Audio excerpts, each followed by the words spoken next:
We are getting NBA basketball in just a few days.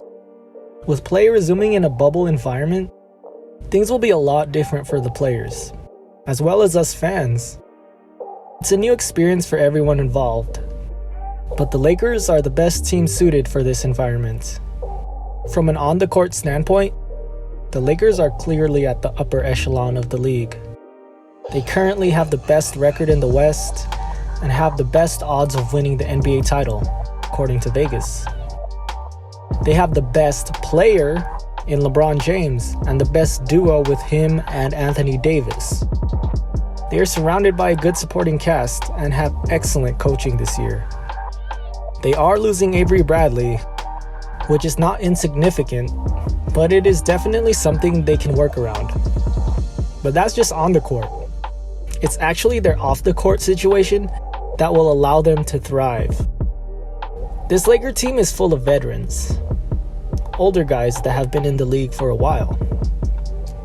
They understand what it takes to win, and they are less likely to do foolish things that younger players are known to do, especially in an environment like this.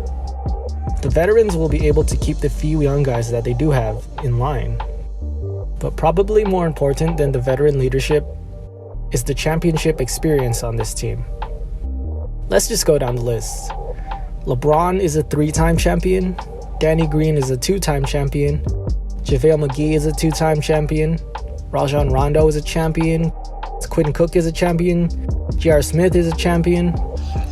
Dwight Howard is not a champion, but he has been to the finals. And in a recent post on his Instagram, he said that he promised himself if he ever got back to the finals, he wasn't going to lose. All these guys know what it takes to win, and they know how hard it is to win. They know what a rare opportunity they have. Things are uncertain beyond this season, and it's important to take advantage of the opportunity that they have right now. Some guys may be on different teams next year, and with a lot of the players being older, they understand that their window of opportunity is getting smaller and smaller as time goes by. Whether it's in the Staples Center, in front of screaming fans, or in an empty gym in Orlando, they understand that they need to win now. And the biggest reason they are best suited for this environment is their team chemistry. Simply put, they like each other. Multiple guys have said that this is the best team they've ever been on, as far as chemistry goes. When the new additions came in, they commented on how easy it was to fit in because they felt everyone really liked each other. They all go to different events, do different activities, all together. Usually within teams, there are a few cliques that stick together, or sometimes players stick to themselves. But this group is different. They do everything together. The coaches have noticed it, reporters have noticed it, and they all say the same thing. This is one of the best team environments that they have ever witnessed. And this is especially important now that they are in the bubble. You don't want to be in lockdown with people you hate. And there's been jokes that LeBron has his own hotel, that there's no way he's eating while everyone else is eating. He's going to bring his own chef, his own barber, his own security, because he's LeBron James. But that is actually far from the truth. He has none of that in the bubble. He wants to show that he is one of the guys. He's in the trenches with his team, and he is experiencing the same thing everyone else is experiencing. In fact, he hasn't publicly complained about anything in the bubble. So LeBron is not being this diva that everyone is making him out to be. Teammates are going to be seeing a lot of each other. In fact, that's probably the only people they'll see for a while. And I know for sure there's going to be teammates coming out of this thing hating each other. I'm sure a lot of us have experienced this during our own lockdowns, with our family or whoever we lived with. There comes a point where it's just too much to handle being stuck with those people. But if you really are a family, then you just need maybe a little break, but the love is still there. This team has been a family. They want to win for each other. Each individual doesn't want to let their brother down.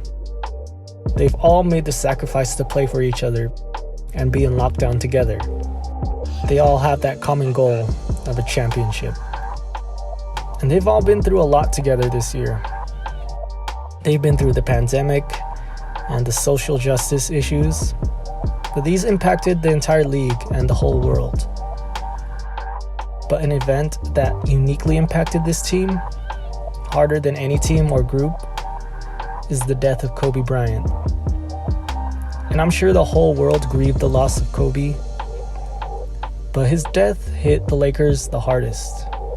Someone who spent 20 years playing for that team, this organization lost a great deal when Kobe passed.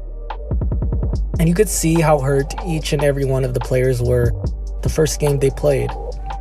They all looked up to him and had the opportunity to represent the purple and gold, just like he did. And suddenly he's gone. Such a tragedy, although extremely heartbreaking, can unite and galvanize those affected. It can give them that extra motivation. Win it for Kobe.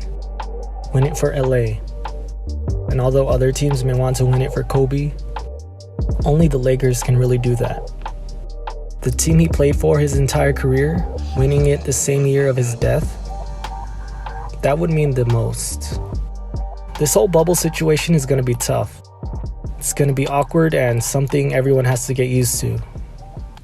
But when you are with your family, your brothers, when you know they have your back and you are all in this together for that common goal, it makes it all worth it.